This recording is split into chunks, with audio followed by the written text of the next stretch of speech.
Jean Ping. Toujours en Afrique, une barrière de forêt de 7000 km pour endiguer la progression du Sahara et faire reculer même le désert. Vous vous souvenez sans doute de ce très grand projet lancé il y a 8 ans et qui devait mobiliser le continent. 11 pays sont concernés. Où en est-on aujourd'hui? Regardez l'enquête de Marc de Chalvron et James de Coppen. Aux frontières du Sahara, quelques arbres esselés, menacés, on le voit sur ces images, par l'avancée du désert. Lui, qui gagne en moyenne 2 km par an, tuant toute végétation sur son passage. Éviter que ce scénario ne se répète, faire reculer le désert, rarement l'homme n'avait été si ambitieux. En 2008, l'Union africaine décide de planter des arbres. C'est la Grande Muraille verte. Dans 11 pays de la région, sur plus de 7500 km, une barrière de végétation de 15 km de large. Où en est ce projet colossal, 8 ans après son lancement?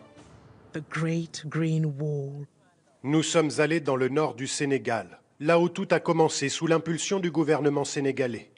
Près du village de Ouidou, en cette saison des pluies, 3 mois par an, l'herbe reverdit le désert. Preuve que tout espoir ici n'est pas perdu. Nous sommes bien sur la ligne de front de la lutte contre la désertification, embarqués avec ces jeunes hommes de la région, les bâtisseurs de la Grande Muraille verte. L'équipe est dirigée par le sergent Ndiaye. Venez! Où est celui qui doit creuser? Allez, on commence. Au bout de 8 ans, l'organisation est bien rodée. Sur des tranchées déjà labourées, des équipes de 3. Le premier creuse, le suivant met la plante dans le trou et le dernier, enfin, consolide l'ensemble. En fait de muraille, ces jeunes hommes reboisent des parcelles de 500 hectares, protégées, clôturées. Ça, c'est la protection, pour se défendre de la divagation du bétail. Vous voyez, là-bas, c'est des bœufs. Il faut protéger pour donner au plant le maximum de chances de survivre. Depuis 2008 que ce programme existe, environ 2 millions de plants par an ont été mis en terre chaque année. Cela peut paraître considérable, mais ce n'est qu'un début. L'idée, en fait, sur ces parcelles, c'est de multiplier par 20 la densité des arbres. Mais c'est dans 20 ans, il y a encore du travail à faire. Les arbres plantés sont souvent des acacias du Sénégal, qui survivent dans ce climat aride. Illustration sur une parcelle plantée au tout début du programme en 2008. Certains arbres mesurent ici jusqu'à 2 mètres de haut. C'est vrai, les résultats commencent à être visibles. La faune change.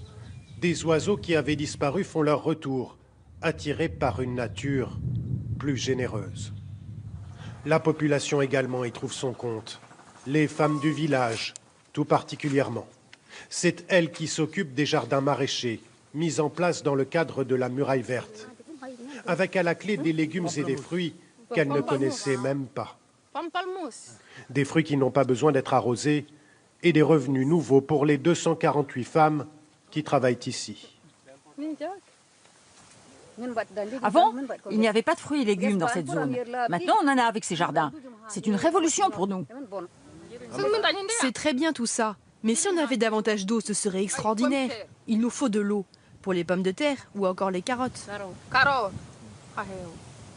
La bataille contre le désert est loin d'être gagnée.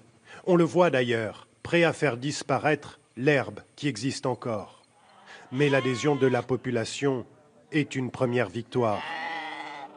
À l'image de ce berger, pourtant sceptique au début du projet. Avant, on ne trouvait plus rien dans la brousse. Maintenant, on retrouve des choses importantes. Tout ce qui nourrit, on le trouvera dans la Grande Muraille verte. Avec ses réussites et ses limites, l'expérience sénégalaise est aussi une exception. Sur les 11 pays de la Grande Muraille, certains n'ont même pas commencé, comme le Mali ou le Soudan, touchés par la guerre. En France,